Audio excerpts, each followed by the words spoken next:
What's going on, YouTube? It's Alto Sax 31. We're kicking it off with the next episode in the Let's Play series for Devil May Cry 4 Special Edition. When you start Mission 10, you pick up literally right where you left off at the end of Mission 9 when you defeated Agnes. And so at this point of the level, it's basically just going back down the way you came up with a few variations in the enemies that you fight along the way. And so the first difference that you encounter in the mission is these the Mephistos and this Faust that you fight inside this elevator container. So if you notice here that the movement area is basically like I don't think it's an octagon, but it's six-sided, parallelogram. But the important thing to remember here is that you do have limited room to move in, so it can be quite bothersome to try and fight these guys. So my suggestion on this part of the map, or this part of the level, will be just to take out the Mephistos first, since they are a little bit on the weaker side, and then focus on the Faust, which I incorrectly referred to as the Jack Frost a couple missions ago, but for the record, they are called Faust. And I almost take him out, but he should be very, very weak, so I just trying to shoot him, take it up a notch, and just knock him out for sure. So in the last mission, you're able to pick up that Chronos key, and so it comes in really, really, really handy on your way back down. And so, of course, with this, you do use it to get to this once again blue mechanism friend that we've seen multiple times, and we will see throughout the course of this playthrough. So I do like to continue my bad habit of maxing out my act gauge on the sword, Red Queen. So I tend to do that every so often. Once you do that, or don't want to do that, you just hop outside and fall all the way down to the bottom floor, where you can go back down into this room. Now, this time, there's no Gladiuses, but you do have the Chronos key, so you can definitely abuse it, just like I do in this fight. So when you ask yourself, is it repetitive? Yes. Is it cheap? Yes. But should you blame yourself for using it? Absolutely not. Definitely use it. It's there. I would go so far as to say that you earned it in the last fight. So when you're fighting these guys, any chance you have, definitely go up to it, do the Buster move, and take advantage of it. I mean, typically with these playthroughs, I had to have run through the mission at least, a couple times, 4 or 5 times, before I got a good run through and I recorded it. So believe me when I say I did not feel bad using that chrono box to slow things down. Definitely one of the times I felt like I was getting my very due revenge on these guys. So once you're done having your fun with them, you definitely want to hit the chrono box and head down further down back into the Grand Hall area. And as we did in the last mission, you want to hit this devil, the training statue, and do your combos on it. You do need to get to an S like in the previous mission. So I do take a little bit longer on this one, but it's in time it will come, and we are quite there.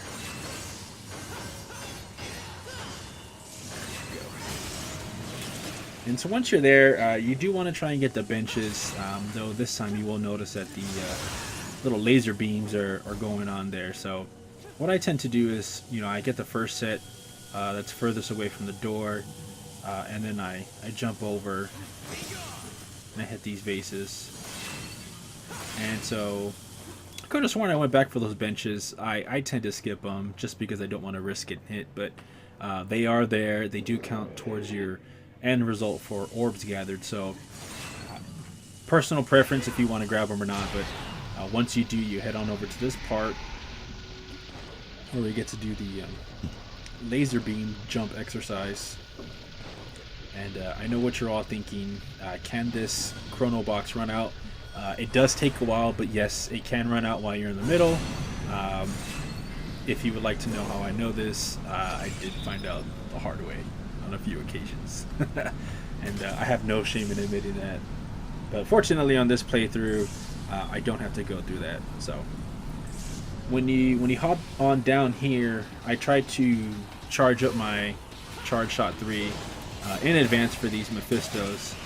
This way I can take them out pretty quickly, or at least one. And then it's just a matter of avoiding this one's attack and then just hitting him again once his cloak is all the way down and his true spider-like form is exposed. So he's dead. Once you defeat them, you got into the false tier. You can never take these guys too lightly because they will surprise you with some of the attacks they do.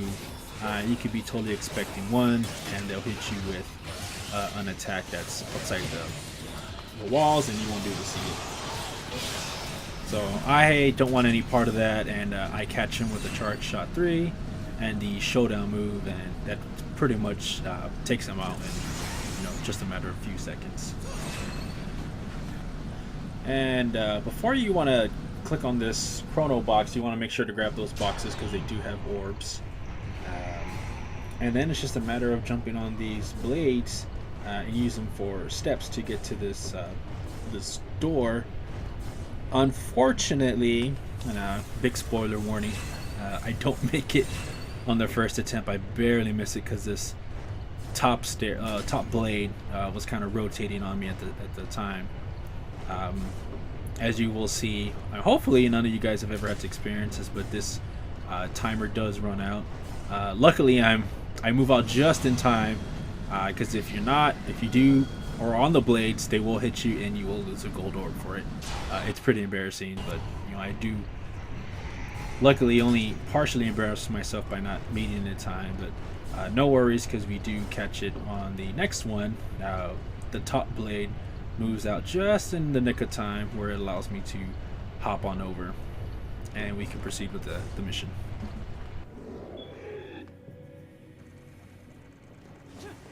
Alright, so in this part of the mission, it's kind of similar to the mission 7 when you're in the forest, going up to Echidna, right? I think leaving it, where you have that really good camera angle and you can see down the hallway. So this is another example of that. These Angelos, really, they're not all that hard, and since it's kind of a restricted moving area, it's very easy to get behind them. So in this part, you just fight a few when they come, one right after another. But it shouldn't be anything too difficult, and I do take them off relatively. And as you'll see, there is an orb fountain over here. You can hit it and get the orbs like I do.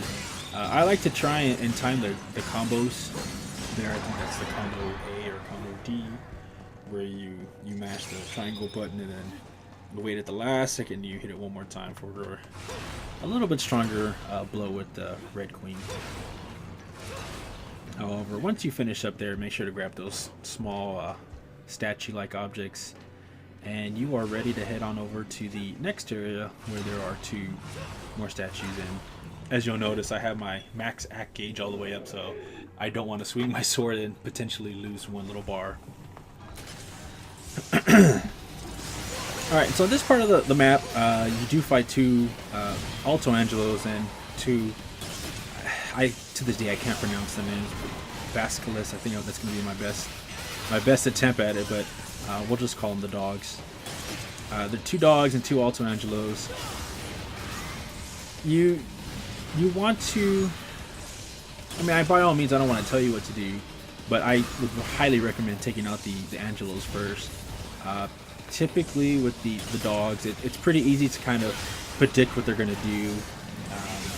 You can see their attack coming from, literally a mile away. But with the Angelos, they move very quickly, and so my recommendation would be take them out first.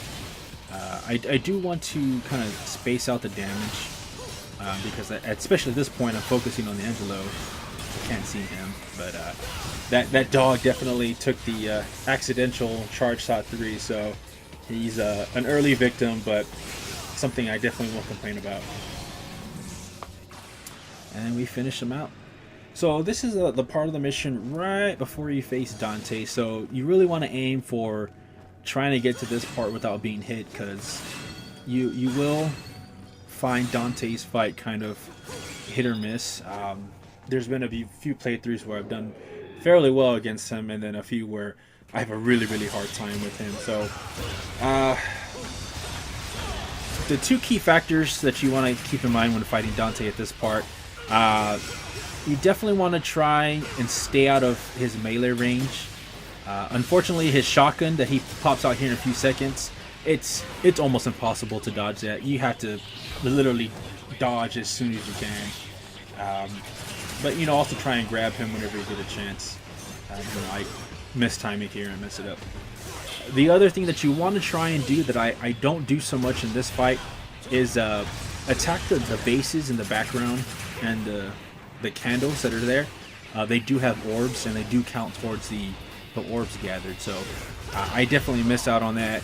It's kind of hard to focus on trying to beat Dante and also get him at the same time.